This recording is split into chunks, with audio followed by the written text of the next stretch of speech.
Kemarin kita membaca perkataan Yesus, sudah selesai. Itu sempurna, sesempurna-sempurnanya.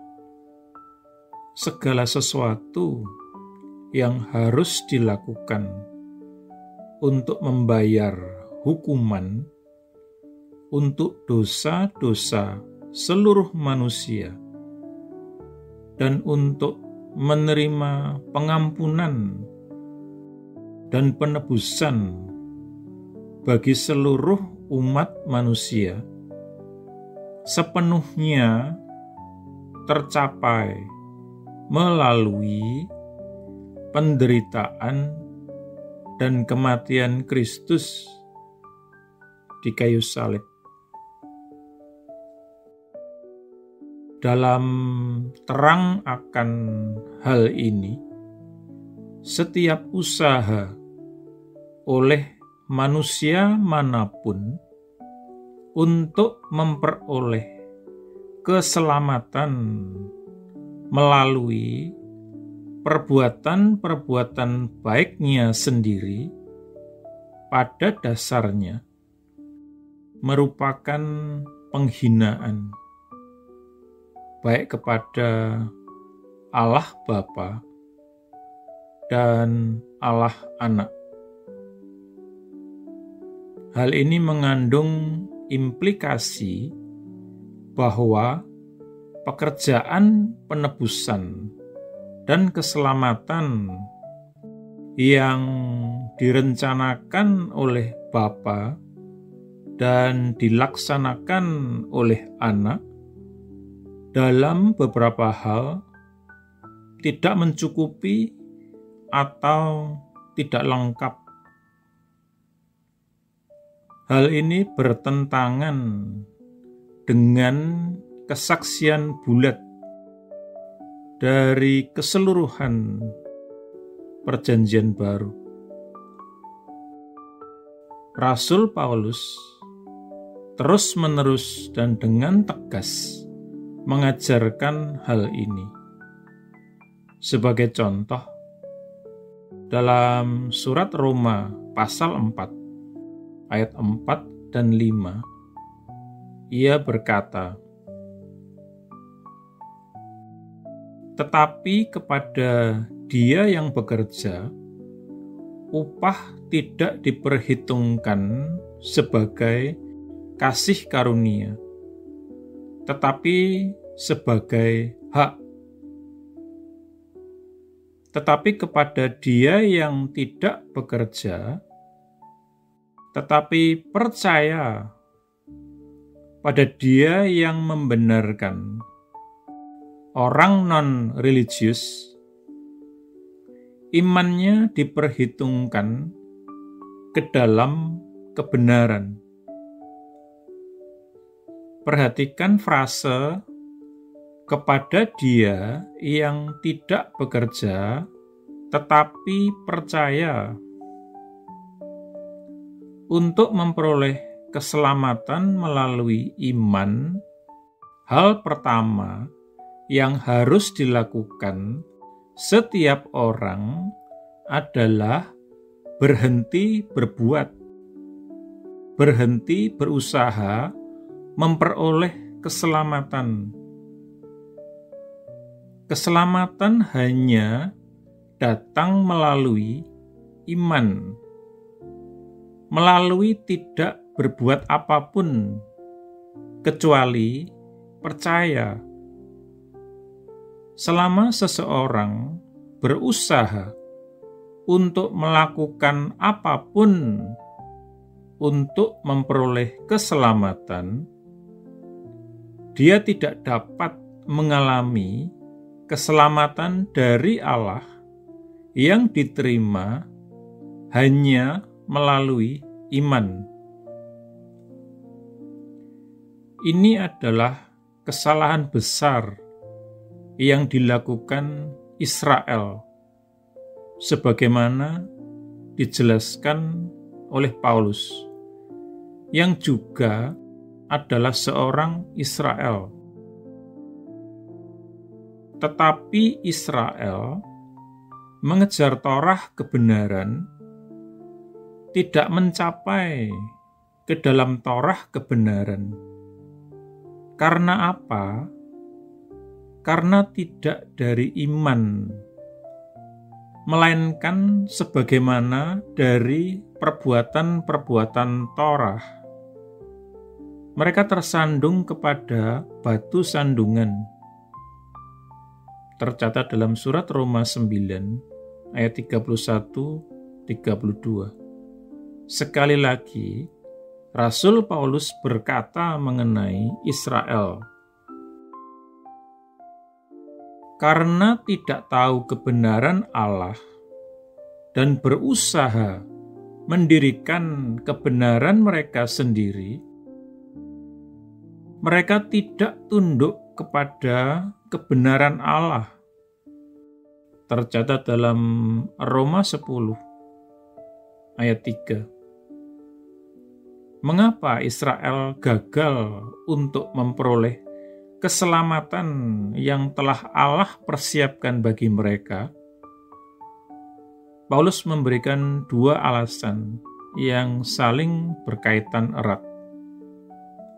Yang pertama, mereka mengejarnya tidak dari iman, melainkan sebagaimana dari perbuatan-perbuatan Torah. Yang kedua, mereka berusaha mendirikan kebenaran sendiri.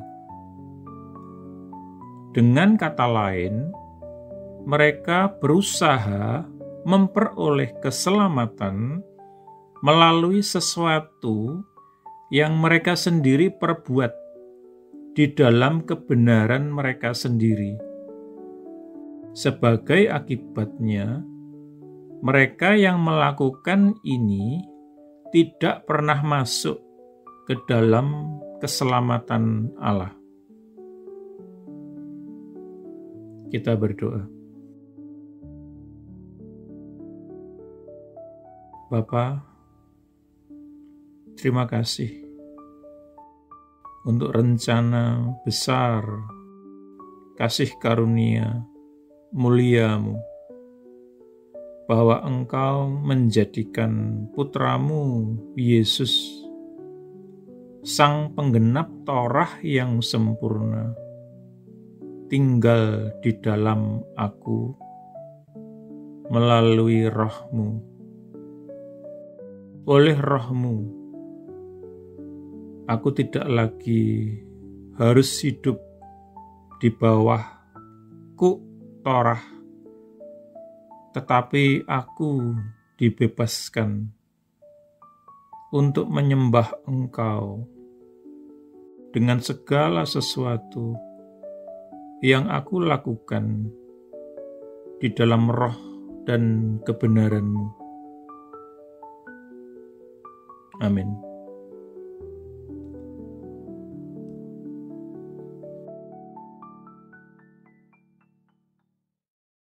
Jika Anda belum menjadi murid Yesus atau belum menerima Yesus sebagai Tuhan dan Juru Selamat pribadi Anda, ikuti doa berikut ini.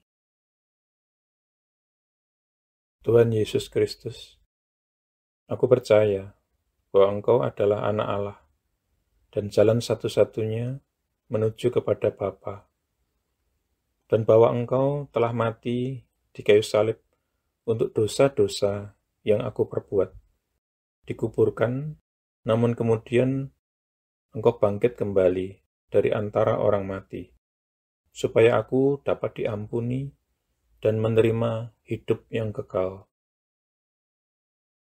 Aku menanggalkan segala kebanggaan dan pembenaran diri sendiri agamawi, dan segala macam gengsi yang tidak berasal daripadamu. Aku tidak punya klaim apapun atas belas kasihan-Mu, kecuali bahwa Engkau telah mati menggantikan aku. Sekarang aku tidak akan memberontak dan berdosa lagi kepadamu, ya Tuhan. Dan aku menyerahkan diriku kepadamu, karena sesungguhnya Engkau adalah Tuhanku. Aku mengakui segala dosa-dosaku di hadapan-Mu, dan aku tidak menyembunyikan apapun. Secara khusus aku mengakui, sebutkan dosa-dosa yang pernah Anda perbuat, yang Roh Kudus ingatkan. Aku bertobat dari segala dosa-dosaku, ya Tuhan. Aku berbalik dari mereka, dan aku kembali kepadamu, ya Tuhan, untuk belas kasihan dan pengampunan-Mu. Aku memohon pengampunan-Mu, terutama atas dosa-dosa yang menyebabkan diriku terkena kutuk. Lepaskanlah diriku juga dari akibat dosa-dosa bapa leluhurku di masa lalu. Oleh keputusan kehendakku, aku dengan sadar mengampuni setiap orang yang pernah melukai atau bersalah atau merugikan aku, sama seperti aku ingin Tuhan mengampuni diriku. Aku menanggalkan seluruh kepahitan, seluruh kemarahan dan dendam, dan segala kebencian. Secara khusus, aku mengampuni. Sebutkan nama-nama orang yang Anda maksudkan. Aku membatalkan dan memutuskan segala hubungan yang pernah aku miliki dengan hal-hal okultisme dan segala macam agama palsu dan segala sesuatu yang berasal dari iblis.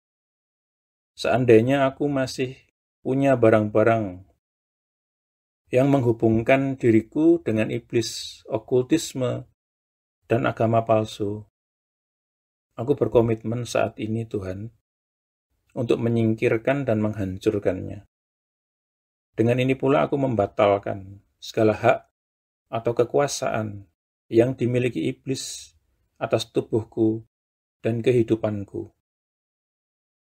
Tuhan Yesus, aku berterima kasih bahwa di kayu salib Engkau telah menanggung segala kutuk yang mungkin mengikat diriku selama ini.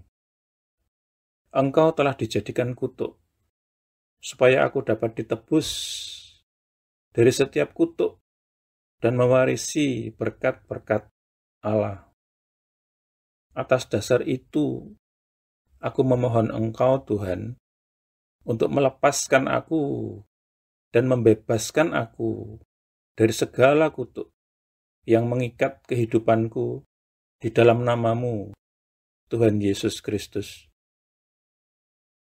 Aku menyerahkan diri dan menundukkan diri kepadamu, ya Tuhan, dan aku melawan iblis. Dengan iman, aku menerima kelepasanku sekarang, dan kuucapkan terima kasih, Tuhan, untuk kelepasan ini. Amin. Selanjutnya, Anda bisa mendapatkan pengajaran meletakkan fondasi bagi murid Yesus dengan subscribe di channel ini. Tuhan Yesus memberkati.